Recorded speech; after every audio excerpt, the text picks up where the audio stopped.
अव्यक्त रूप में परमाराध्य संत सद्गुरु महाराज के पावन कमल चरणों में बारंबार नमन।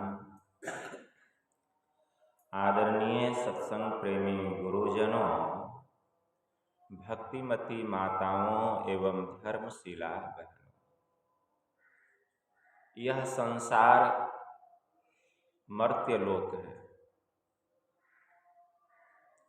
जो यहाँ आया है एक दिन उसको जाना पड़ेगा, चाहे वह कितना भी धनवान क्यों न हो, कितना भी बलवान क्यों न हो, कितना भी बुद्धिमान क्यों न हो, कितना ही वह सुंदर क्यों न हो, राजा हो, रंक हो, जोगी हो, भोगी हो, कोई भी इस संसार में रह नहीं पाएगा। इसलिए एक फकीर ने कहा, आकर यहाँ कोई रह नहीं पाए, जो बड़े सुल्तान थे जा समाए खाक में वे, जो नवाब और खान थे ताज जरी से जरे, चमकते थे यो वर्कवश, पास उनके सभी तरह के ऐशो आराम के समान थे। 4 दिन नौबत बजाकर अपनी अपनी चल दिए, चाहे वे ईमान थे चाहे बेईमान थे। नेक नामी ले गए वे, जो कर गए नेक काम, और ले गए लानत वे, जिनसे पहुंचते नुकसान।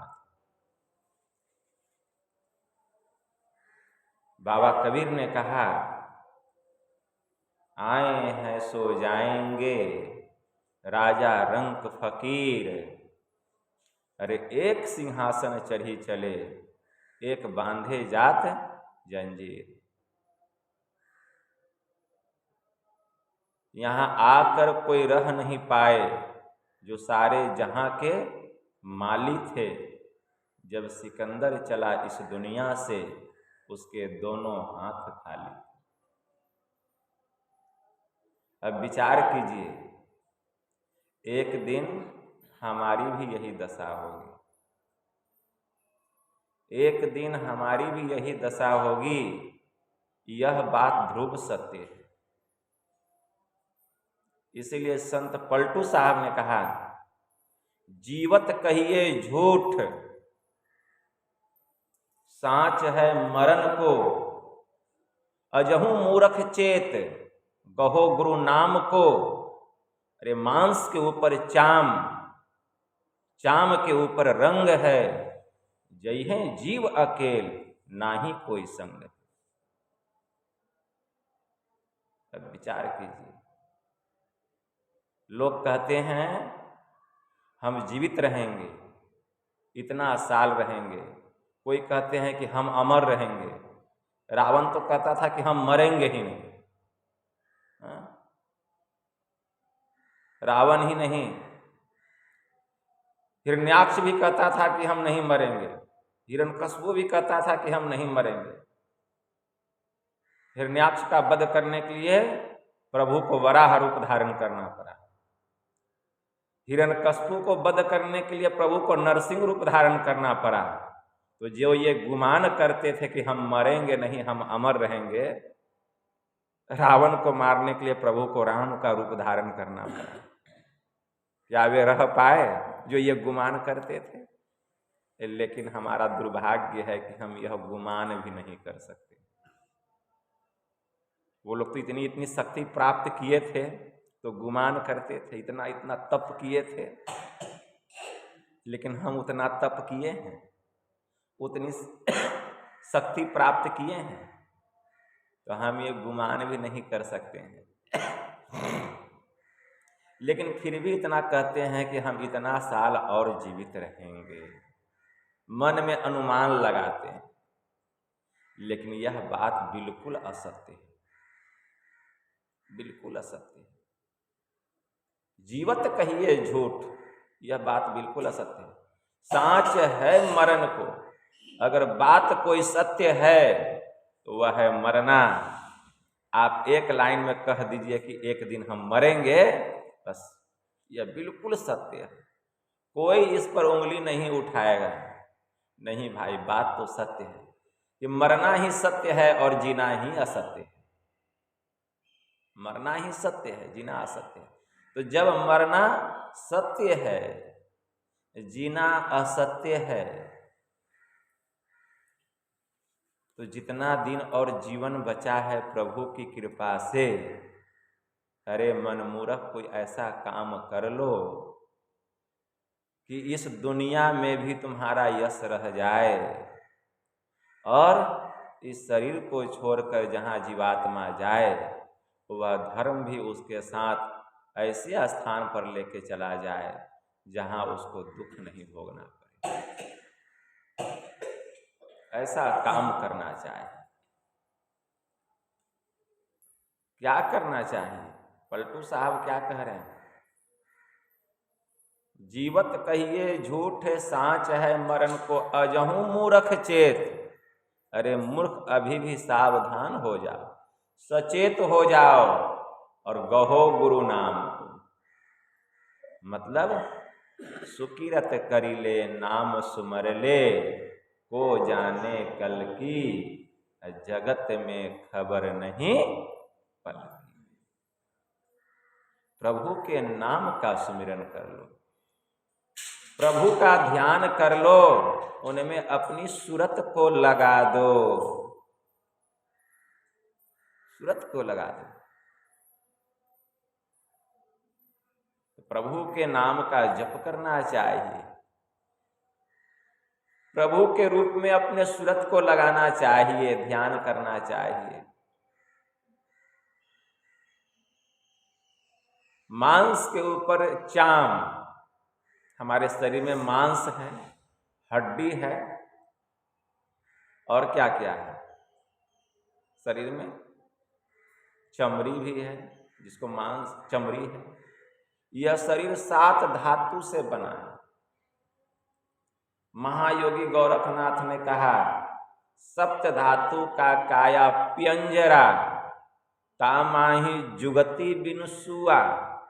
सदगुरु मिले तो उबरे बाबू, अन्नातो परले हुआ। यह शरीर 7 धातु से बना है। कौन कौन है 7 धातु?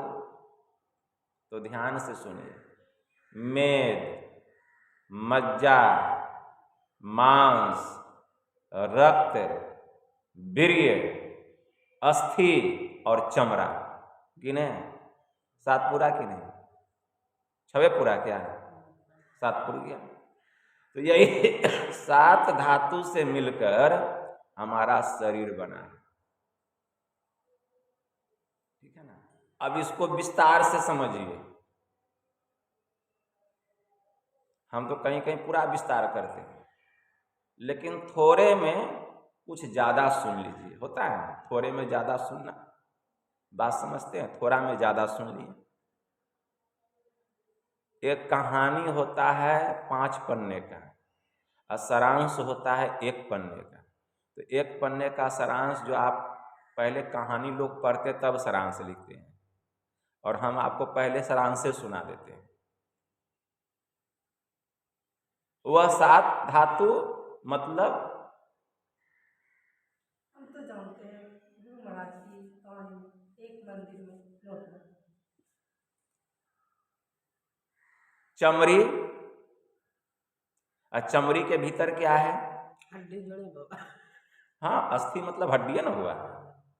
अस्थि का मतलब क्या होता है? हड्डी होता है। सबसे ऊपर में है चाम, चाम के भीतर है मांस, अब मांस के भीतर है अस्थि मतलब हड्डी। हड्डी नस नहीं, हड्डी जो है उसके अंदर जो रहता है, देखिए हड्डी के भीतर क्या रहता है। जब हम भोजन करते हैं तो भोजन करते हैं तो वो भोजन जिस स्थान पर जाता है, जहाँ स्थान है भोजन का,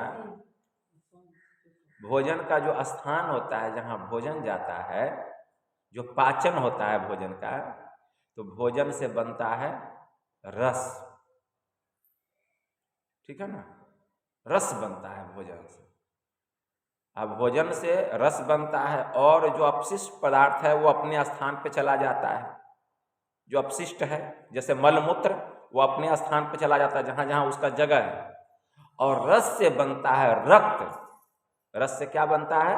खून, रक्त बनता है।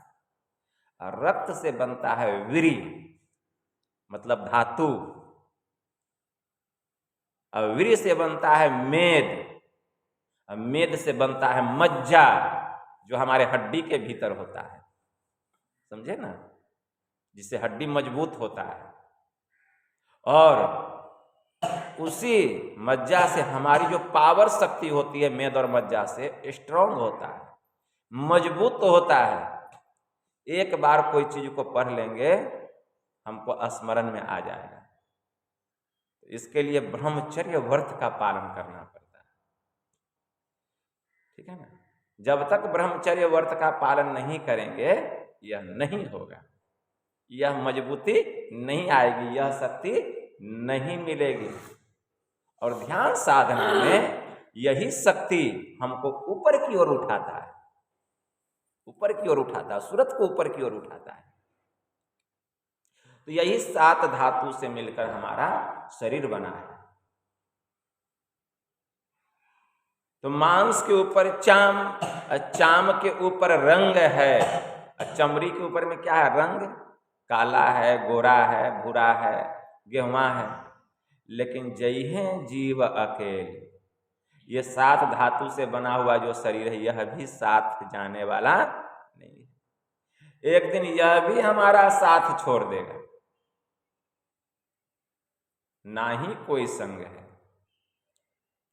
अरे जब हमारा शरीर ही हमारा साथ छोड़ दिया, जिसके संग में हम रहते थे, तो दूसरे के शरीर पर हम कितना भरोसा कर सकते हैं?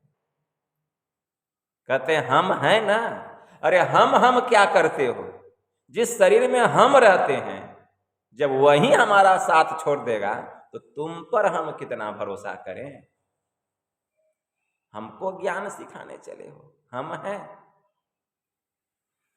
जय है जीव अकेल, ना ही कोई संग, कोई साथ में जाने वाला नहीं है। साथ में क्या जाएगा? एक फूटी कौड़ी भी नहीं जाएगी। लेकिन हम लोग इस संसार में आकर के उसी कौड़ी को जमा करने में लगे हुए, जीवन बर्बाद। संत कैलाश साहब की वाणी में आया, उनकी वाणी में आया, वे क्या कह रहे हैं?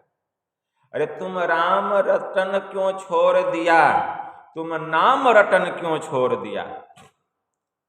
तुम नाम रटन क्यों छोड़ दिया, मतलब प्रभु के नाम का जप करना क्यों छोड़ दिया? तुम नाम रटन क्यों छोड़ दिया, तुम नाम रटन क्यों छोड़ दिया? क्रोध न छोड़ा, झूठ न छोड़ा, असत्य वचन क्यों छोड़ दिया? क्रोध को छोड़ा, झूठ को छोड़ा, तो सत्य वचन, प्रभु का नाम जो सत्य है, उसको जपना तुमने क्यों छोड़ दिया? जब क्रोध को हम नहीं छोड़े, झूठ बोलना नहीं छोड़े, तो प्रभु के नाम का जप करना क्यों छोड़ दिए? कहते हैं बाबा जप करने का समय नहीं मिलता है, झूठ बोलने का समय मिलता है, क्रोध करने का समय मिलता है, चोरी चमारी करने का समय मिलता है, बेईमानी शैतानी करने का समय मिलता है, अब प्रभु का नाम जपने का समय नहीं मिलता है, उसी को छोड़ दिए। तो तुम नाम रटन क्यों छोड़ दिया, तुम नाम रटन क्यों छोड़ दिया? क्रोध न छोड़ा, झूठ न छोड़ा, सत्य वचन क्यों छोड़ दिया। जिन सुमिरन से अति सुख पावे, अतिन सुमिरन क्यों छोड़ दिया। जिसका जप करने से, प्रभु के नाम का जप करने से सुख मिलता है, अरे जिस काम को करने से सुख मिलता है उसी को तुमने छोड़ दिया। जिस काम को करने से दुख मिलता है उसी काम को करने में लग गया। कहता है कि बाबा हमको इतना दुख क्यों, हमको इतना दुख क्यों। जो झूठ बोलेगा उसको सुख मिलेगा कि दुख होगा। जो क्रोध करेगा उसको सुख मिलेगा कि दुख मिलेगा। दुख मिलेगा। आप प्रभु का नाम जपने से दुख मिलेगा कि सुख मिलेगा, बताइए। सुख मिलेगा। तो जिस काम को करने से सुख मिलता है उस काम को करना हमने छोड़ दिया। जिस काम को करने से जीवन में दुख मिलता है वही काम को हम करना शुरू कर दिए। शुरू क्या करें, कर रहे हैं। तो जिन सुमिरन से अति सुख पावे तिन सुमिरन क्यों छोड़ दिया। अरे कौड़ी को तो खूब संभाला, नाम रतन क्यों छोड़ दिया। कौड़ी रुपया पैसा धन दौलत हीरा मोती सोना चांदी वो खूब संभाल संभाल के जमा कर करके रखे। तो कौड़ी को तो खूब संभाला, लाल रत्न क्यों छोड़ दिया। ये जो प्रभु का नाम है ये लाल रत्न है, साधारण नहीं है। लाली मेरे लाल की जित देखो तितलाल, लाली देखन मैं गई मैं भी हो गई लाल। वह लाल कौन है, वह परमात्मा है। जो परमात्मा रूपी लाल को देख लिया वह भी लाल ही नहीं, वह माला माल हो गया। लाले हुआ माला माल हो गया। लाल लाल जो सब कोई कहे सबकी गांठी लाल, गांठी खोली परखे नाही तासो भयो कंगाल। तो वह लाल कौन है, गांठ खोलिए। गांठ क्या है, जड़ और चेतन की गांठ। उदाहरण दिया गया, जब कोई माई दाई के पास बहुत दौलत हो जाता है या सेठ साहूकार के पास, तो दौलत जमा करके कीमती लाल ले लेते हैं कि अधिक ढोना नहीं पड़ेगा, चोर का लुटेरा का डकैत का डर नहीं रहेगा। और वो दौलत दे करके लाल ले लेते हैं और गांठ में बांध लेते हैं। इतना बड़ा लाल कीमती था, ठीक है ना। जैसे रहीम कवि ने क्या कहा, रहीम कवि ने कहा कि हीरा का दाम लाख रुपए होते हैं, ठीक है ना। लाख टकाले मोले मोल, रहीम कवि कहे हैं, ठीक है ना। छोटा सा हीरा होता है ना, दाम कितना होता है उस समय लाख, अब तो करोड़ों रुपया। तो वह कीमती लाल ले लिए और गांठ में कोई बांध लिया, तो लाल तो उसके पास में है। अरे वह गांठ खोलेगा तब ना लाल का दर्शन होगा। गठरी में बांधा है गांठ में, गांठ खोलेगा ही नहीं तो लाल का दर्शन कैसे होगा। तो सबके भीतर में वह लाल है। वह लाल क्या है, परमात्मा रूपी लाल। लेकिन वहां जड़ और चेतन की गांठ लगी है। जड़ चेतन ग्रंथि पड़ी गई, यद्यपि मृषा छुटत कठिनाई। गोस्वामी जी ने कहा कि जड़ और चेतन की गांठ पड़ी है, इससे छुटकारा पाना, इसको खोलना बहुत कठिन है। यही है वह लाल, परमात्मा रूपी लाल। लाल लाल जो सब कोई कहे सबकी गांठी लाल, और गांठी खोली परखे नाही तासो भयो कंगाल। तो गांठ को खोलिए और लाल का दर्शन कर लीजिए, वह परमात्मा रूपी लाल है। तो कौड़ी को तो खूब संभाला, लाल रतन क्यों छोड़ दिया। जिन सुमिरन से अति सुख पावे तिन सुमिरन क्यों छोड़ दिया। खालसा साहब की वाणी में आया। इतना ही नहीं, खालस एक भगवान भरोसे, अरे तन मन धन क्यों छोड़ दिया। कुछ जाएगा साथ में? कुछ भी जाने वाला नहीं। इसीलिए सतर्क हो जाइए। अगर कुछ जमा करना है तो कबीरा वह धन संचिए, जो आगे को होए, गांठ धरे सिर ऊपर जात न देखा कोई। लेकिन कितना भी सुन लें, मन इतना बेईमान है, यह बात मन के अंदर में बैठता नहीं है। कब बैठता है जानते हैं? दो ही समय बैठता है। एक, जब वह सत्संग में आता है तब कुछ कुछ बैठता है। जब सत्संग में आता, दो समय बैठता है। एक, सत्संग में यह बात बैठता है कुछ कुछ, और जब किसी का चिता जलता है उस समय यह बात बैठता है। आप चले जाइए श्मशान घाट, चिताएं जल रही है, उस समय लगेगा हाय क्या लेकर के गए। हमारा भी तो यही हाल होगा। उस समय मन में वैराग्य उत्पन्न होता है। तब जब आते हैं तो कुछ अच्छा नहीं लगता है, लेकिन संसार का माया मोह फिर इतना घेर लेता है, उस बात को हम भूल जाते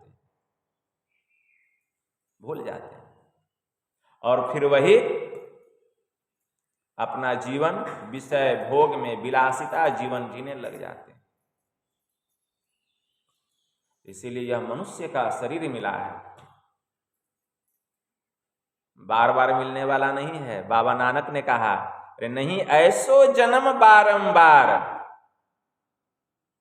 का जाने कछु पुण्य प्रगटियो तेरो मानुष अवतार। नहीं ऐसो जन्म बारंबार, यह मनुष्य का जन्म बार बार नहीं मिलता है। हमने बहुत बड़ा पुण्य किया है, बहुत सारा पुण्य जमा हुआ है, तब जाकर यह मनुष्य का शरीर मिला है। लेकिन घटत छिन छिन, बढ़त पल पल, जात न लागत बार। एक तरफ हमारा शरीर बढ़ रहा है और दूसरी तरफ हमारी आयु घट रही है। हमारी आयु घट रही है, हम बढ़ रहे हैं, हमारी आयु घट रही है। तो घटत छिन छिन अब बढ़त पल पल, जात न लागत बार। अब वृक्ष से फल टूटी परिहं, अंत न लागत डार।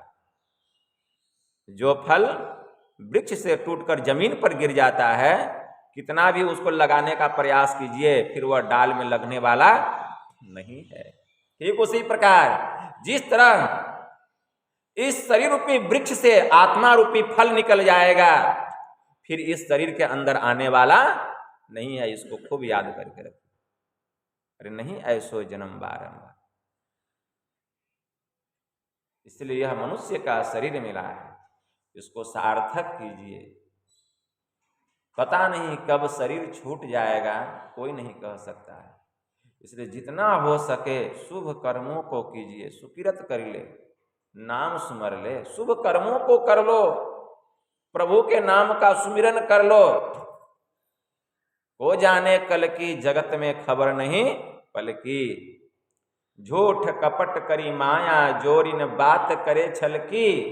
अब पाप की पोट धरे सिर ऊपर, किस विधि हुए हल्की। लेकिन दिन रात झूठ कपट छल प्रपंच कैसे हल्का होगा, किस विधि हुए हल्की। यह मन तो है हस्ती मस्ती काया मिट्टी की, श्वास श्वास में नाम सुमर ले अवधि घटे तन की। काया अंदर हंसा बोले खुशियां कर दिल की। जब यह हंसा निकली जाएंगे मिट्टी जंगल की, शरीर मिट्टी हो जाएगा जैसे यह आत्मा रूपी हंस निकल जाएगा। इसलिए काम क्रोध मद लोभ निमारो, याही बात असल की। अज्ञान वैराग दया मन राखो, कहे कबीर दिल की।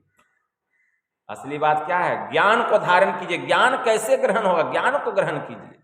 ज्ञान होता है सत्संग में। जो सत्संग में नहीं आएगा उसको ज्ञान कहां से होगा? ज्ञान कहां होता है? स्वामी ब्रह्मानंद जी महाराज की वाणी सुनिए, क्या कहते हैं कि ज्ञान कहां होता है। सत्संगत जग सार साधो, सत्संगत जग सार रे।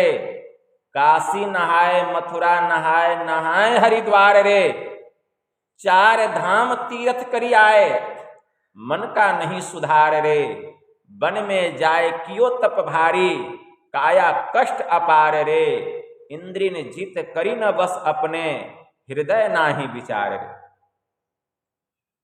मंदिर जाए करे नित पूजा, राखे बरो आचार रे, असाधु जन की कदर न जाने, मिले न सृजनहार रे। नित्य प्रतिदिन मंदिर जाते हैं, पूजा करते हैं, पाठ करते हैं, और बड़ा राखो बरे आचार्य, मतलब बहुत आचार। आचार्य किसको कहा गया जानते हैं? आचार्य, एक आचार्य महात्मा थे धरणीदास, ठीक है ना। वो खाना भी बनाते थे ना तो लकड़ी को धो करके बनाते थे, इतने आचार्य थे। लकड़ी जो जंगल से लाते थे तो लकड़ी को धो देते थे और धो करके रख देते थे, तब उसको जलाते थे, इतने आचार्य थे।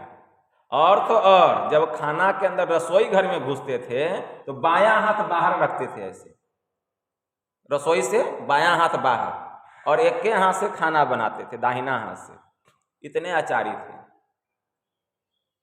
ठीक है ना। एक दिन बाबा कबीर साहब उनके घर आ गए, उनको सीख देने के लिए आए, पता नहीं कौन जन्म का पुण्य था।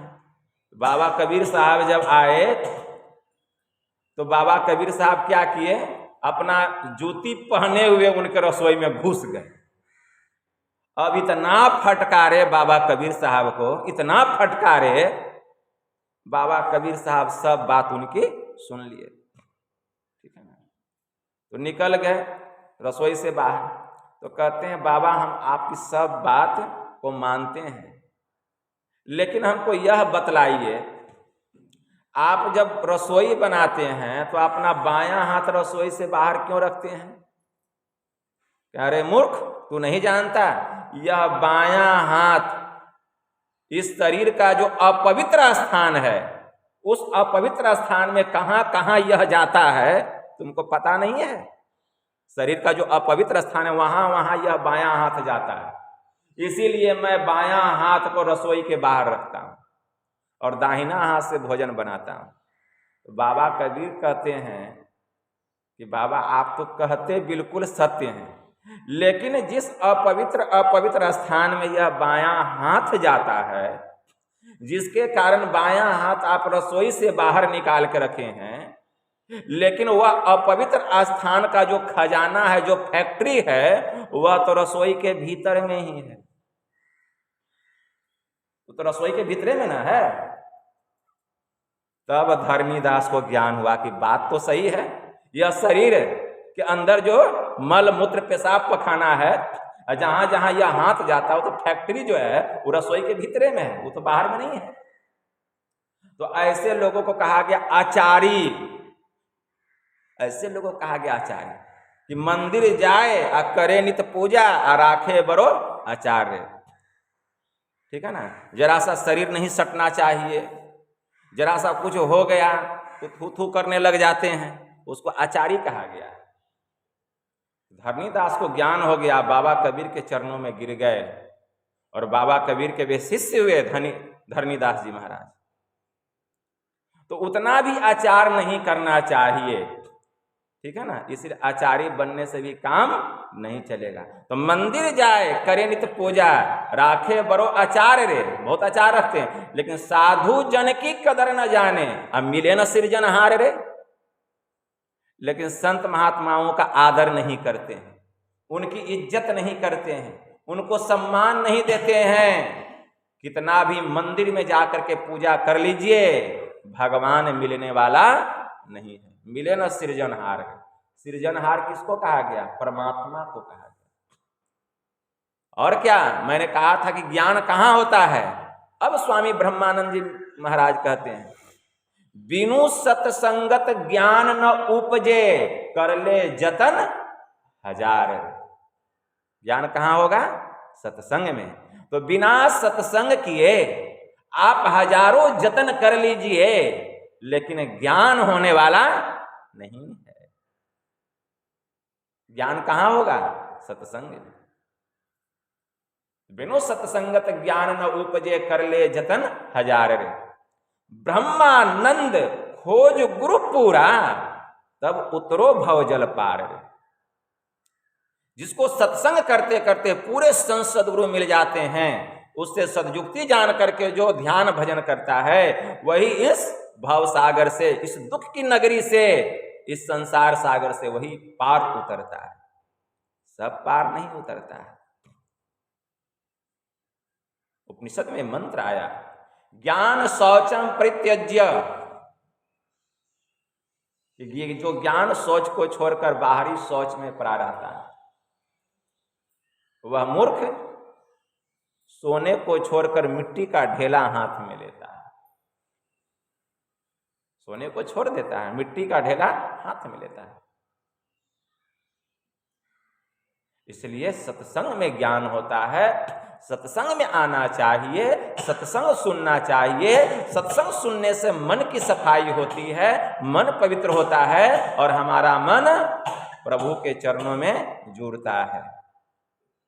कहने के लिए बहुत बात है ज्ञान की, लेकिन मैंने बहुत पहले कहा, थोड़ा सुनेंगे और ज्यादा समझेंगे।